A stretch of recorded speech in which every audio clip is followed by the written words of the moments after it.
Continuamos con el programa Coxijón y estamos hablando sobre las redes sociales, comunicación y juventud en Guatemala. Ahorita vamos a retomar con Mario, que nos estaba comentando un poquito cómo ve la situación. Por favor, Mario.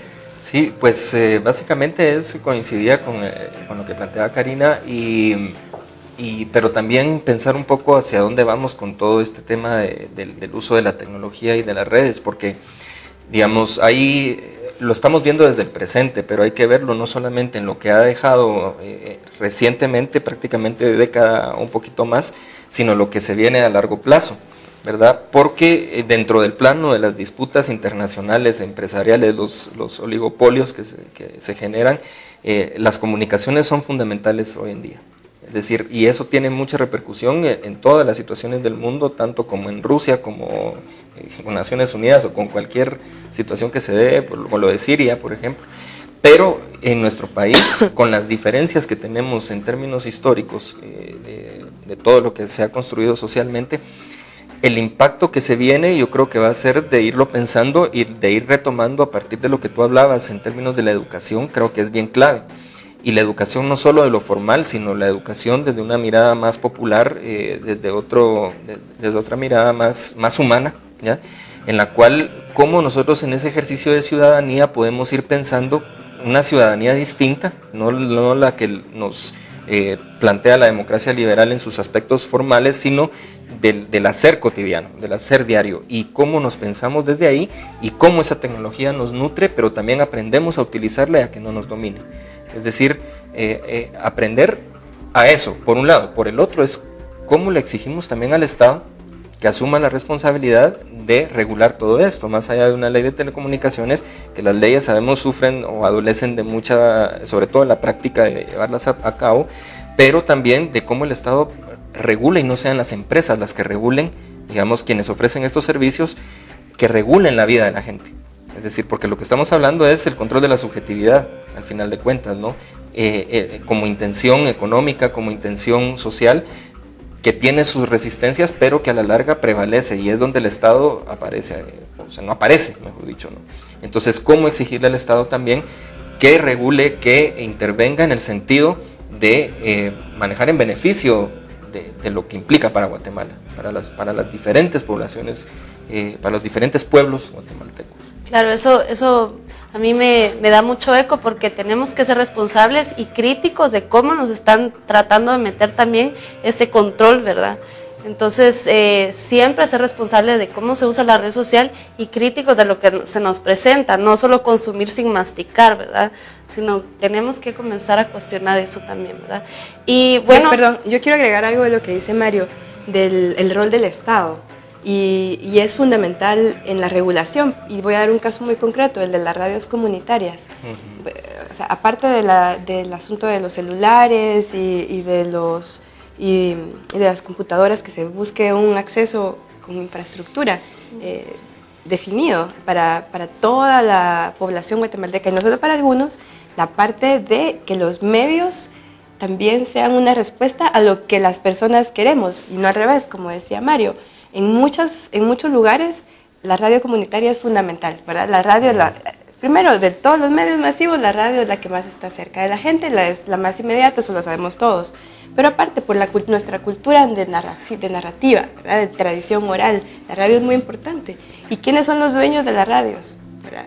Hay un oligopolio evidente, no es ni encubierto ni nada, es evidente. Y se vuelve ahorita a discutir la ley de telecomunicaciones, y vuelven a salir las mismas cosas con las concesiones para los mismos, y las radios comunitarias, que ahora hasta se ven como radios piratas, porque la gente, al no tener acceso a lo que quieren, comienzan a ver qué hacen. Y eso es lo que repetimos una y otra vez en Guatemala.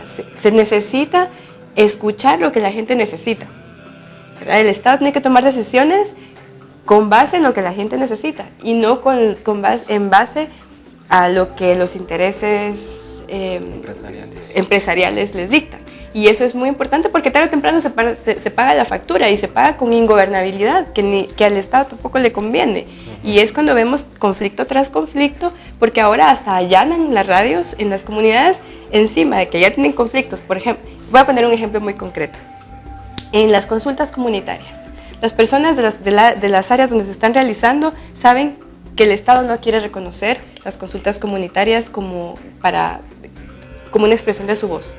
Pero ellos además, como quieren acuerpar la forma en que las hacen, haciendo un poco de promoción de cómo se hace y para acuerparlas y que no sean tan vulnerables y que no digan son manipuladas, entonces ellos tienen su propio mecanismo de periodismo ciudadano. Entonces ellos van con sus celulares, los frijolitos, por ejemplo, y van a cubrir donde las votaciones son realizadas. Y entonces entrevistan a la gente, etcétera, etcétera. ¿Y dónde lo transmiten? En radios comunitarias, ¿verdad? Entonces ellos tienen su propio ciclo porque además los medios masivos no llegan. Entonces ahora encima de que ya habían encontrado una manera, no pueden porque ahí andan sus radios. Entonces yo creo que ahí hay una desconexión total de lo que necesitan las personas con lo que el Estado está respondiendo. Exactamente, lo que nos lleva al último punto para ir concluyendo y ser puntuales es qué retos tenemos, ¿verdad? Yo creo que ya lo estamos mencionando, no sé si tú querías decir algo. Sí, solo agregar puntualmente que yo creo que todas las personas estamos involucradas en esto porque hacemos uso de estas cuestiones, pero hay digamos, áreas digamos, no sé, pienso en la academia, por ejemplo, ¿qué rol está cumpliendo en términos de generar conocimiento sobre estos análisis que deberían de estar y hacerlos más accesibles a la población, en términos de que son cosas que estamos viviendo el día a día y que no tenemos que esperar 40 o 30 años más para que se vengan a ver como algo que pasó en algún momento, sino cómo en este instante nos está afectando. Claro. Yo voy a agregar, y ahí voy a hacer un pequeño resumen de las cosas que yo creo que podrían ayudar. La primera, en dirección de lo que dice Mario, cuál es el rol de la academia y de la investigación que se está haciendo, porque hay un montón de mitos de las cosas que se cree que pasan en el interior del país, por ejemplo, o que se quisiera que están pasando, como esos mitos de que sí, que son manipulados, que las ONGs de otros lados. Pero yo, cuando he ido a trabajar con mi equipo de investigación, por ejemplo, de la Landívar y de otros países, nunca vemos a nadie más. Entonces las cosas que se dicen es o por mito o por estrategia, ¿verdad? Entonces hay que acuerparse con información real y fidedigna de quienes sí estamos trabajando allá cerca o de los mismos que están generando la información desde allá y que hablen con su propia voz. Número 2, el modelo de diálogo que nosotros estamos reproduciendo a través de los medios de comunicación y redes sociales especialmente. Vemos un montón de polarización, que es lo que vemos en todas partes. Hay que romper ese ciclo y hay que, los papás, ya que hablabas de generaciones, los papás, los maestros, todos los que tienen la responsabilidad de guiar, que guíen para el diálogo, no para reproducir más aislamiento.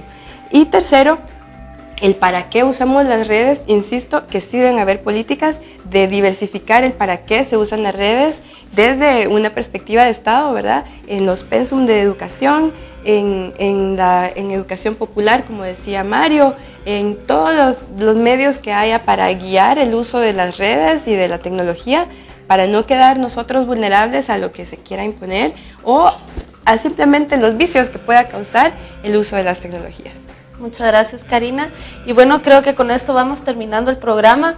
Yo les quiero agradecer mucho por sus valiosos aportes y pues claro, solo para hacer un cierre, vemos entonces que las redes sociales van más allá de eso que se conoce hoy día digitalmente, que tiene y afecta al tejido social, que nos afecta en la forma en que nos relacionamos y que depende de nosotros y nuestra responsabilidad de uso de cómo van a funcionar también en nuestro ambiente, ¿verdad?